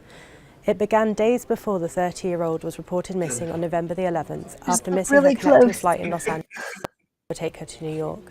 On November 8th, she flew from Hawaii to LA, where she was due to get her flight to New York at 11 p.m., which would arrive at JFK at 7 a.m. the following day. But she failed to make it to the Big Apple and was instead spotted at a bookshop an hour away from LAX. That day, she made 2 Venmo payments to a man and a woman who are not known to her family. Concerns for her well-being were not raised among her family until November 10th, when they received a series of bizarre text messages from Kobayashi, claiming among many things that she was scared someone was stealing her money and her identity. Later that day, Kobayashi was seen at a Nike event in LA. Her family reported her missing on November 11th after her phone data showed that she was back at the airport in LA, where she shared a photo from the Nike event and turned off her phone. On November 12th, unbeknownst to her family, Kobayashi got a bus from Union Station to San Diego, where she crossed the Mexican border alone into Tijuana. As she was taking this solo trip back in LA. Yeah. and video of her traveling into Mexico after these disturbing texts. This is a really good rundown of the case. To search for her as her family arrived in the city from Hawaii to lead efforts. They were informed the following day that she had last been seen in downtown LA with an unknown man. This sparked concerns for her safety. A GoFundMe page was set up on November 15th to help raise funds for the search. Almost a week later, Kobayashi's father, Ryan, was seen breaking down in tears at a rally. Speaking to the US Sun, he called it every parent's worst nightmare, adding that we don't know where to start, it's very traumatic. Just days later, on November 24th, he was found dead in an LA parking lot after taking his own life. Kobayashi's aunt claimed days. Yeah, and the public was really invested in this case when she was missing, before her father got there, after her father got there, Even donating. if you weren't looking for any kind of story, this was just showing up. Like, you didn't have to look far. Yeah. Everybody knew about this. This was everywhere. That's what I'm sitting here going, how did she not know? She was everywhere. It You felt know? like it had the vibes of the Brian Laundrie, Gabby Petito. Remember the time when, you know, we still didn't have a resolution to the case, and wherever It was you still went, every it was on channel. the TV. Everybody knew about it. Yeah. Yeah. Later that there had been new sightings of her niece and that police were following promising leads. But on December 2nd, the LAPD ruled that Kobayashi was voluntarily missing after she was seen on CCTV crossing the border alone with her luggage and passport, having told people that she wanted a digital detox. Her family called this decision by investigators reckless and urged the State Department to help in the continued search for her. The family's attorney then had to step in on December the 3rd when they were criticised for keeping the fundraiser page open when Kobayashi had been deemed safe by investigators. On December 8th, cops revealed what took place between an unknown man and Kobayashi when they spent 9 hours together in LA before she went to the border. Investigators said that the pair met at a train stop at the airport around 9 p.m. on November 11th when they struck up a bond and explored the city together before having dinner and falling asleep in the waiting area at Union Station. They ruled that there was no foul play and that the man had no bad intentions and that Kobayashi seemed normal and coherent at the time. She woke up and left the man in the waiting area as she walked off with her luggage. Days after this revelation, the Kobayashi family confirmed that she was safe and well in Mexico. The announcement was made on December 11th, exactly 1 month from the day she was reported missing. So supposedly meets someone. A stranger. But They explore the city friends. together. Okay. And then there's this accusation of, I don't know where this went. I haven't heard about the resolution of it. That she murdered. She married, I mean, it's kind of the same thing, but she married, she married a man just to get him a green card. Presumably where she is or why she travelled to Mexico. But after the news was announced, friends of Kobayashi told the Daily Mail that she had been part of a green card marriage scam. This had previously been suggested when a wedding picture taken in late October emerged on social media. The family said at the time that they were completely in the dark about any alleged marriage. Now, Kobayashi's co-workers are claiming that she and her ex-boyfriend, Amon Miranda, split up months ago after booking their dream trip to New York. This vacation reportedly turned into a marriage scam. It's just proof that any man can find love. I don't know what you're talking about. You're so rude. The pair met Andrew. an Argentinian couple in Maui, Alan Cacachi and his girlfriend Marianne. All four of them were allegedly due to be on the plane to New York with Kobayashi, having married Cacachi in October and Miranda marrying Marianne. The couple from Argentina are said to have tagged along on the trip to New York when Cacachi allegedly said that the newlyweds needed loved-up pictures at key landmarks to make the authorities believe that the marriages were legitimate. Kobayashi's colleague Desiree told the Daily Mail that it was no secret as she told us about her plans. So she was already married to the Argentinian. Yeah, they said When it she in got to New flew out York, with her Kobayashi boyfriend. missed her flight and failed to book another one. Her co-workers claimed that there had been friction between the love square, with both women falling out. When Kobayashi was reported missing by her family, her co-workers started trying to help with the search by getting answers from her ex-boyfriend about the New York trip. He told them that when she missed the plane, he thought she would book another one or had simply changed her plan. Is he arrested? Yeah, it certainly looks like a mugshot. That is not a normal photo, He added right? that Kobayashi's green card husband was sweet and that he had nothing to do with her not turning up in New York. Kobayashi's family is asking for privacy as they try to heal from the traumatic ordeal of her disappearance. Man, I don't know if I could sell that to you. Honey, I'm marrying this Argentinian girl. She Well, just you're already needs married. That wouldn't work. Oh, yeah.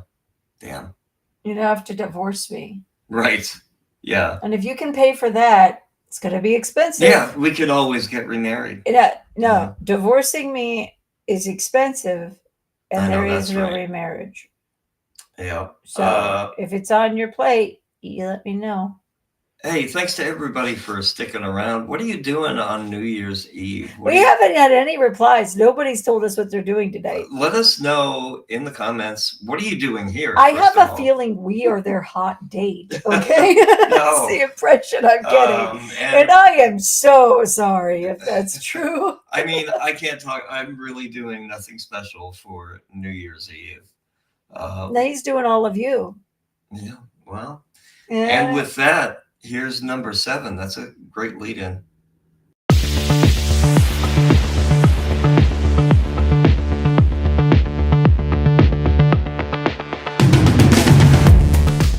In the serene suburbs of Kobayashi, Utah, Cory Richens' life took a sinister turn, painting a portrait of a grieving widow with a poisoned palette.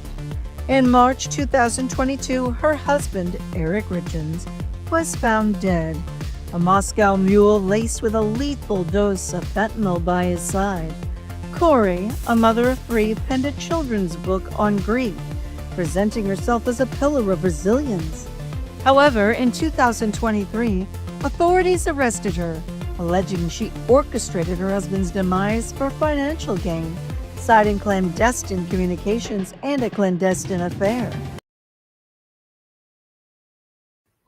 All right. So I just think if you're going to off your husband for his money, I mean, it's pretty smart to make sure you don't already have a boyfriend. First of all, he's going to want a slice of that anyway.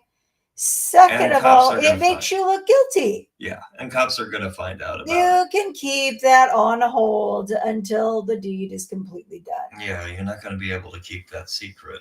I think the kicker in this case, I mean, a lot of wives poison their husbands, unfortunately.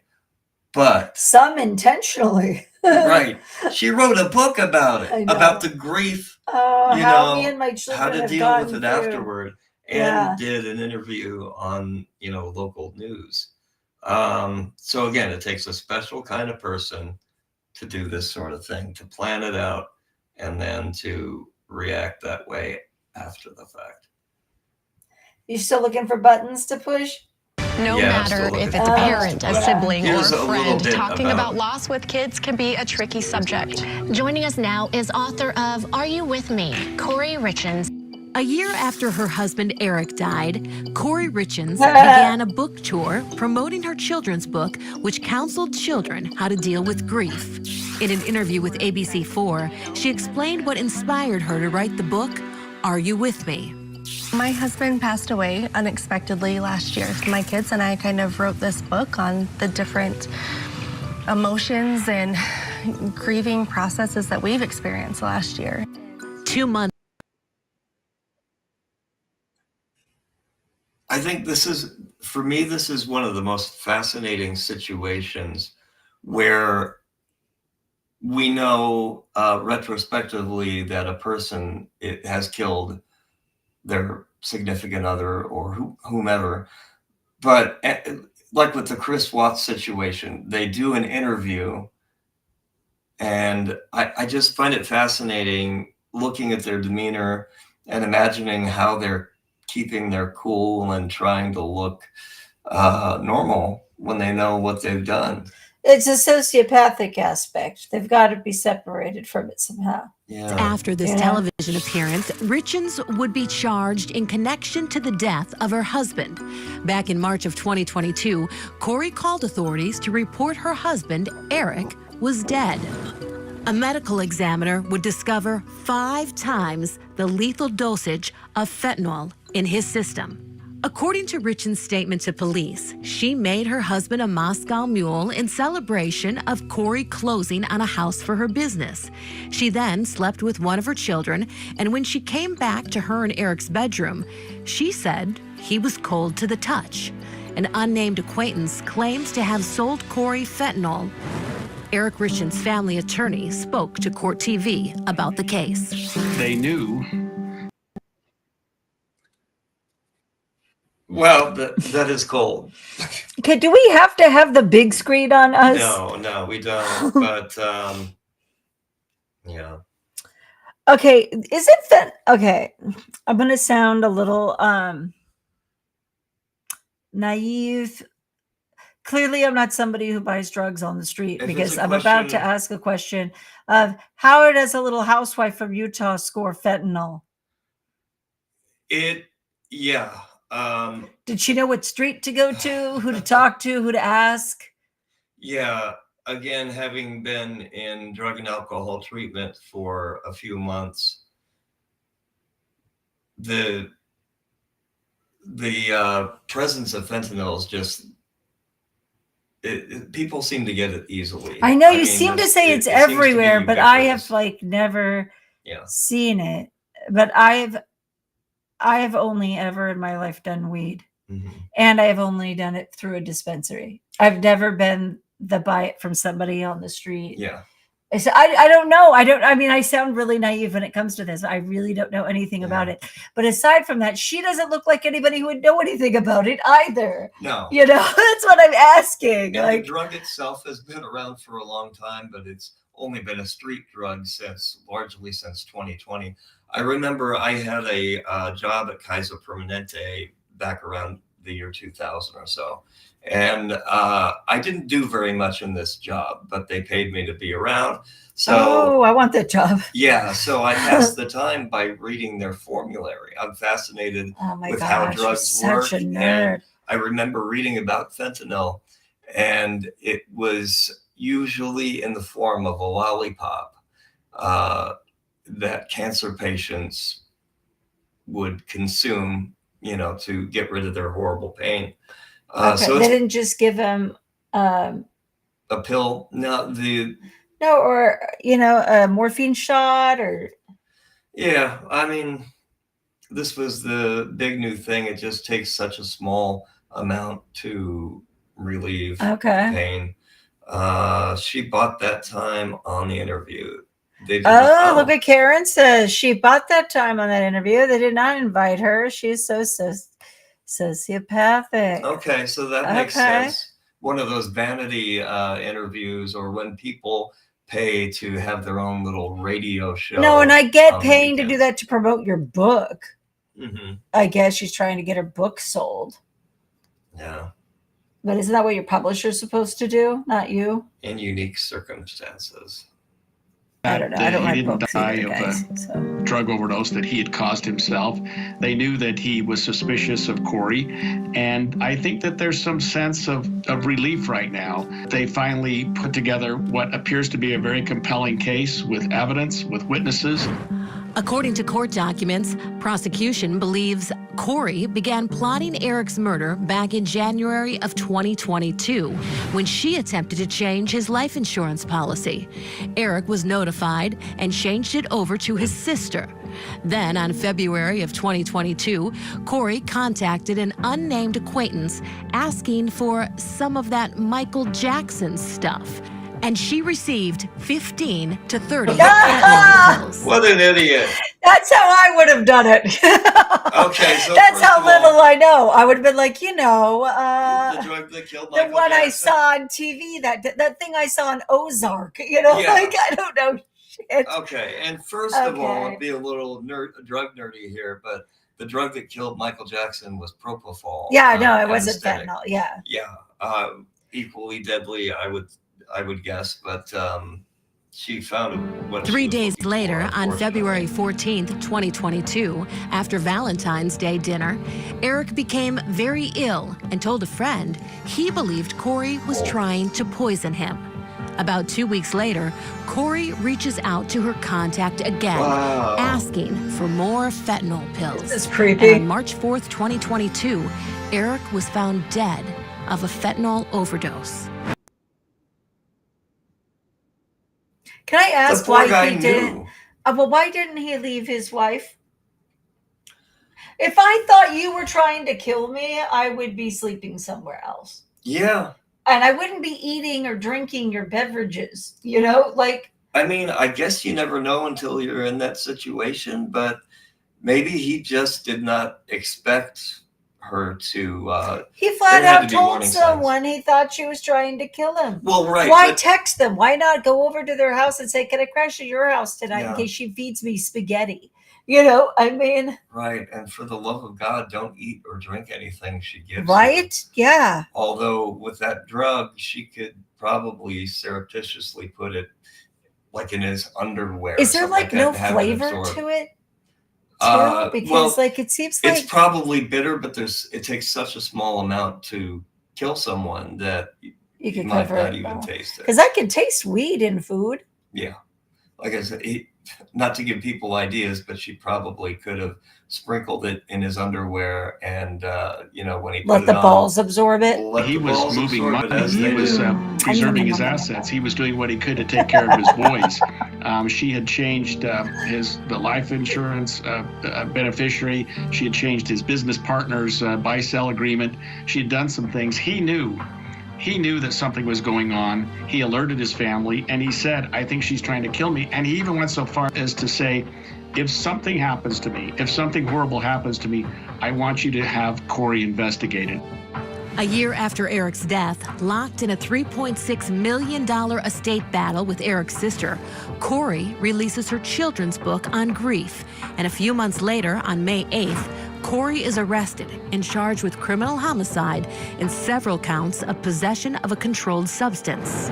I just wanted some story to read to my kids, and it's just comforting to them to know that, they're not living this life alone. Like, Dad is still here, it's just in a different way. I hate her hair. It's parted wrong. Yeah. Well, she is a different kind of animal. Mm-hmm. What are Yeah. you typing? Why are we on us again? I just find that fascinating that he knew. It's chilling. I just think if he knew, I mean, you just can't know what you're going to do in that situation. I'd like to think that if someone was trying to kill me, I would want out and I would want to Mhm. take my kids with me. Yeah. I'd like to think that.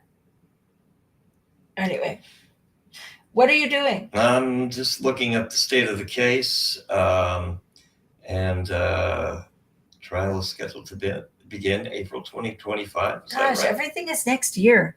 Yeah. I mean, I get it. Next year's tomorrow, but I'm saying like next year. Wasn't Donna Adelson bumped to like June? Yeah. What the hell? She's going to be sitting this out like Sarah was. Shout out to Donna Adelson, by the way, sitting in the cell. What is she doing right now? Let us know in the comments below. What do you think Donna's doing Adelson on New is Year's Eve doing right now? Right at this very moment. As we move to number 8, you know her, you love her.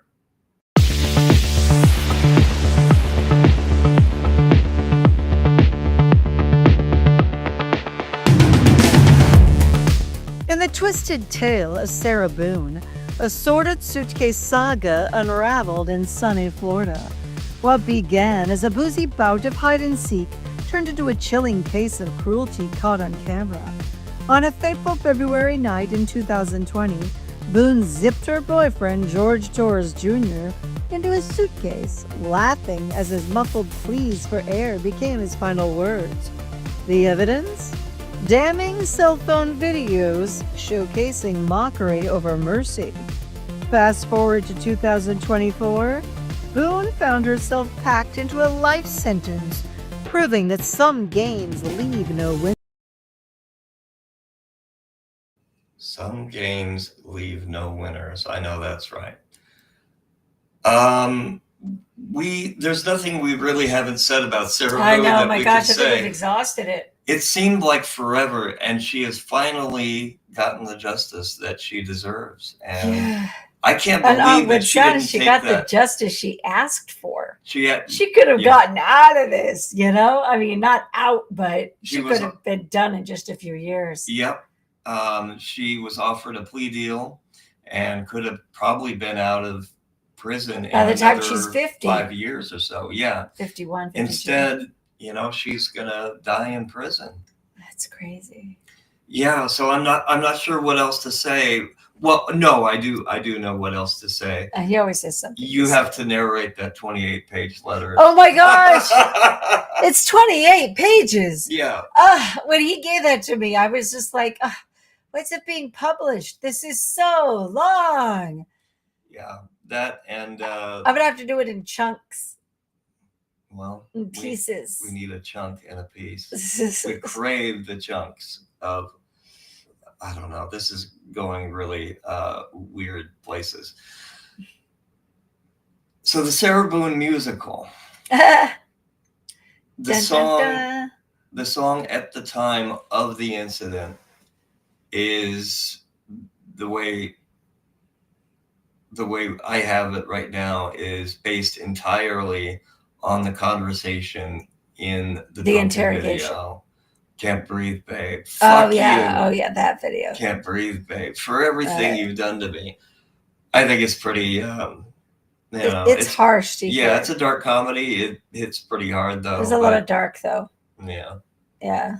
We'll see. I mean, you know, it's kind of a weird thing to. I mean, it's not like History of the World where we're singing and dancing about the Inquisition. Right. You know? Yeah. But we're hoping people find some humor in it. Mm-hmm. Oh, there's tons of humor to find. Yeah. Perhaps it'll be like the Menendez brothers in 30 years. They're going to be watching these videos and saying, how fucking dare they make fun of this abused woman. But yeah, she's finally where she needs to be. Shout out to Sarah. Shout out to Sarah. Yeah. Let us know in the comments how you feel about the Sarah Boon case. And we'll get that letter out as soon as possible. Yeah. Yeah.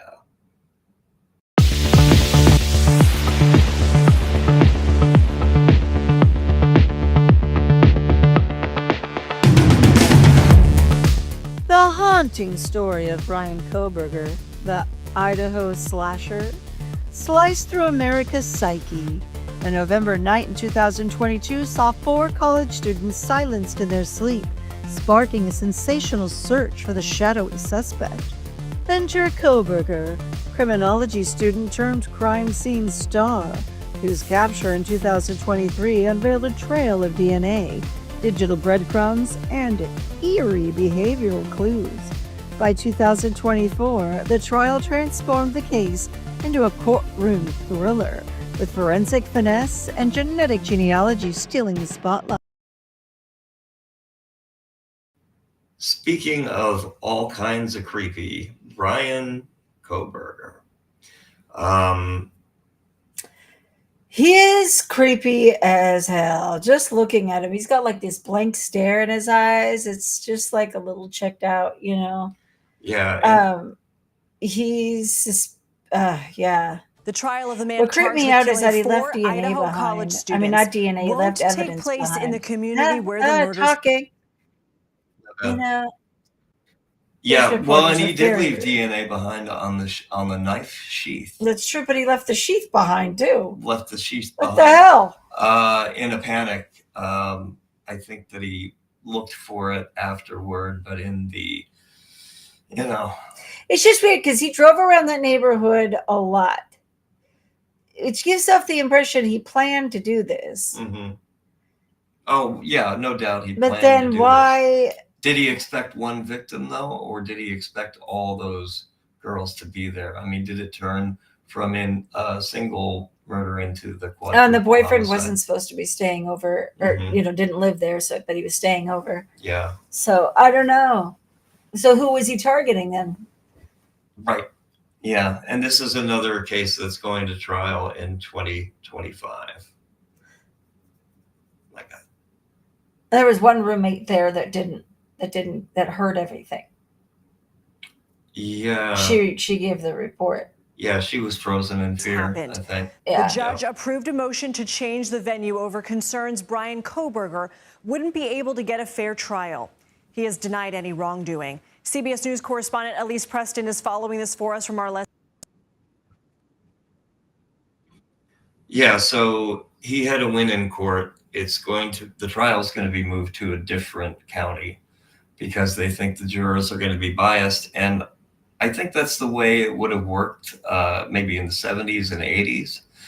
But now, I mean, this case is just everywhere. How do you get a jury that hasn't heard of this case? Right. It's not going to matter that, oh, I live in the same county as where this happened. Yeah. I mean, sure, it's going to be more personal, but I don't even live in the same state and I've heard of this case. Elise, a reminder for folks, this is the tragic case of the 4 University of Idaho students. They were killed in the early morning hours of November 2022 in a rental house near campus. What did the judge rule regarding this change of venue request and why? Well, it was a very lengthy ruling, Lindsay, and this has been something that's been argued since earlier this year. Now, the judge sided in favor of the defense. He also said that Kohberger would not be able to receive a fair trial just because of the sheer interest in the case. As you mentioned, a very heartbreaking story. 4 students near campus just one day did not wake up, right? They were murdered, stabbed to death in their rental home. And so the media attention, both in and around that community, has been quite large. A lot of people have been in and out of the community, also captivated by this story that has really rocked this college community. Keep in mind, this is a very small town. The college is kind of at the center of its culture. And earlier this fall, or actually just a couple weeks ago, they launched a memory garden in honor of these students. So everyone is pretty aware of what happened that early morning. It is also in the arguments, according to the judge, that a lot of public officials have made comments regarding Kohberger and how they believe that he is guilty of these. yeah, a lot of people, even in law enforcement, are talking like he's guilty. Like we talked about Sarah Boon for years. Mm-hmm. Sure, yeah, innocent until proven guilty. Everybody. It doesn't work that way, unfortunately. I mean, not in the court of public opinion. I mean, on yeah. paper, supposedly, and we always have to state that, of course, before, sure. Right. Just like every other thing we've seen, they state that before. But at the same time, like, it's really hard to share that when you see everything pointing in one direction, you know? Yeah, and it's also true in the final case we're going to discuss tonight. And it's popular right now. And it's pretty obvious who did it. So people are talking like, like he's guilty already. But the real interesting controversy, well, there's a couple. One, the crime that he committed, a lot of people in the country, they don't have very much of a problem with, and they think that... You're not talking about Kohberger. You're talking about... No, we're talking about our number one case. So I guess we've moved on from Kohberger. Yeah. 2025. Okay. For Kohberger. And also, he's a little bit easy on the eyes. So I think that has quite an effect as well. Here's our number one for the year.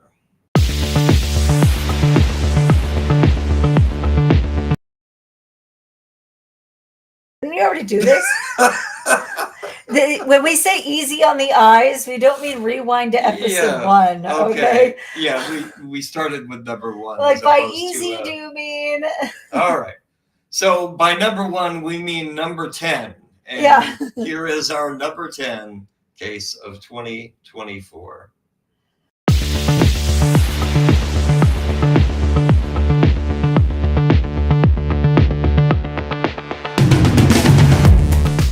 Corporate chicanery met cold-blooded killing in the case of Luigi Mangione, a 26-year-old Ivy League grad accused of assassinating United Healthcare CEO Brian Thompson. On December 4th, 2024, Thompson was gunned down outside a New York City hotel with shell casings etched with delay, deny, and depose. A chilling critique of the insurance industry. A nationwide manhunt ended in Mangione's arrest, alongside a ghost gun and manifesto outlining his vendetta. So this guy is from a wealthy Italian-American family from Maryland, and he's an Ivy League graduate. He reportedly harbored deep resentment toward the healthcare insurance industry. He had some sort of back problem that he had surgery for, apparently was in tremendous pain. Okay. And so on December 4th, 2024, CEO Brian Thompson was fatally shot outside a Midtown Manhattan hotel. The assailant was laying in wait, and he used a ghost gun. What's a ghost gun?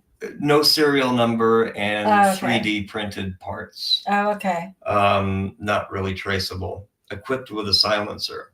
Okay. Indicating premeditation. But following a nationwide manhunt, he was apprehended at McDonald's on December 9th, and he faces multiple charges, including first-degree murder, stalking, and firearms offense. So it's pretty clear who is responsible for this crime. But the real discussion going on in the country right now is, was what he did justified? Breaking news, the And alleged serial killer, Luigi Mangione, it's big on denied social bail. media. I mean, I don't As know why many it's people are justified, sympathizing with him online tonight. Yeah. Well, sorry about that. Yeah. Let's just say people are not broken up about it. Okay, but this man had a family. Yeah. Yeah, he had children. He had a In wife. spite of all that, he's providing for his family. This is his job. Right. You don't like the way the company is run. Maybe you don't like decisions he makes in his job, but the death. Just as if your parents are abusing you, yeah, you probably wish that they're dead, but it's not okay to kill them. I think those are two different things, but okay. Well, I mean, he was traumatized by the healthcare industry, and Oh, so are we going to believe that United Health is the only ones that do this? I've worked in the healthcare Yeah. industry, and I know No. for sure they are not. they're So all what are you going to hunt them completely- all down? Yeah, I saw a lot of stuff at Kaiser Permanente when I worked there. It's just, I mean, the doctors on the scene with the patient are ultimately not making a lot of the decisions. That's left to a suit in an office. Right. United Healthcare was one of the worst, or is one of the worst, however, for denying claims. They're an insurance company, and their primary purpose seems to be finding a way out. They deny about 1/3 of claims, so perhaps they were a target because they are one of the worst. The book Delay, Deny, Defend, which is about right. the health insurance industry's tactics, jumping to number 2 on Amazon's nonfiction bestsellers list. Number 2. Safe to say that book would never have been anywhere near number 2 if it were not for Luigi Mangione. Those 3 words, delay, deny, defend, were almost identical to the ones found on shell casings near the crime scene. And on Yelp, the McDonald's, where he was apprehended, has been hit with a flood of 1-star reviews, calling the employees, quote, snitches and rats. Jason Carroll is out front. This Ivy League hottie named Luigi is the Robin Hood Hello? that we never knew that we needed. I listened to Luigi's manifesto this morning 3 times and I cried. Honestly, it's beautiful and I agree with him. At least he left a very powerful message. All right, here's my question. What if he were a sweaty, ugly, bald, middle-aged white man that had done this? Would this reaction be the same? So are you saying that people only feel this way because he's good looking? I assumed it was the yes. insurance angle. Well, okay, so the it's primary. biggest financial yeah. issue in politics and everything today is the insurance issue. Yeah. So I would assume that that would be the main reason. So would Mortimer Jones, this very unattractive old guy, would he be their hero if it had happened that way? I don't know. Or would they just be highlighted happy how about the killing? terrible the healthcare system is in America. I think he'll go down as a hero in history. He had been a named suspect for less than 48 hours, and yet within a... This is the thing. He's not unattractive, but he's not. I wouldn't turn my head if I passed him on the street. Right. So I don't think that his looks have a lot to say in what makes him a hero. I don't think he's that good looking. Yeah. I don't think the man deserves a cape or anything. And if he did have a cape, his nostrils would be a great place to store it. Very nice. Not everything many in the is nicely put together. of social media had already made up their minds about Luigi Mangione. I'm just bringing it up because this is like regular everyday person becoming our hero, our vigilante. These types of comments angering law enforcement and public officials. I don't care your views about healthcare companies because I don't think they're great right now either. But you do not celebrate the assassination of another human being who was just doing his job. Yes. But exactly. Totally. Yeah, those are two different That's things. my argument. Yeah. Most of us hate the healthcare I would say, companies. I would say many of us do, but yeah. But it's not. I do have one concern here. Our chat hasn't moved in like 12 minutes. Yeah, let us know you're still out there. And it's just weird. Well, the numbers are varying. There's still numbers here. We're still live. I'm just nervous. I'm not seeing it move at all. I'm nervous that there's some kind of communication issue. Because there were people that would not stop talking. And it's like or now, microphone is off. And now like they're that. quiet. Yeah. Also, they would have said if our microphone was off. Also, it's New Year's Eve. And, that's true. They could be drunk or celebrating or something. Well, people have plans. No, I didn't expect a huge audience. I'm surprised we've kept it honestly in double digits, but it's just weird that it got really freaking quiet. Thank you, Mary. Interest Yes. in Mangione Somebody's just still there. continues to Nice. grow. All right. On X, Continue. before his arrest announcement, he had just 64 followers. Now, While you're there by the comments section, it's pretty close to like the thumbs up button. Yeah, I mean, if you're already around. And the subscribe button. 320,000 and saying. counting. His initial 827 followers on Instagram grew exponentially Monday as we watched. By 3 o'clock, more than 32,000. An hour later... Whoa. This is how we grow subscribers. I never knew. 53,000. Mental note. All right. That is wild. Information to store. That's wild. An account he's probably never going to be able to. Who are we kidding? I mean, he can operate it from inside prison. I guess. Yeah, by the toilet or Monday, something. More than 71,000 followers before that account was suspended. Many of the comments calling for his freedom and calling him a hero. Hear me on this. He is no hero. The real hero in this story is the person who called 911 at McDonald's. That McDonald's in Altoona, Pennsylvania, where a worker spotted the 26-year-old eating and called 911 Monday, targeted by Mangione's supporters. What am I going to do? I'm going to stop eating at McDonald's. It got so bad, Google.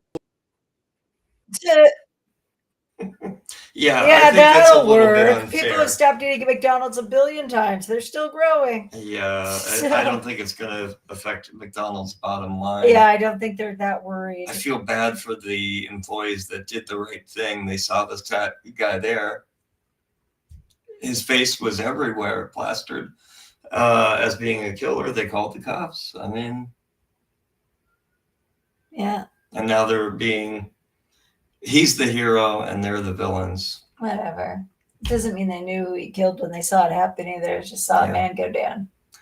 So I think we'll wrap it up there. We're 5 minutes away from midnight in probably East the Coast. central, time zones. Only central. I thought it was later than that. Okay. Yeah, so we wish you a happy new year, and thank you for being with us tonight and making it this far. Yeah. What are you doing at midnight, Tiffie Lou? Going to bed.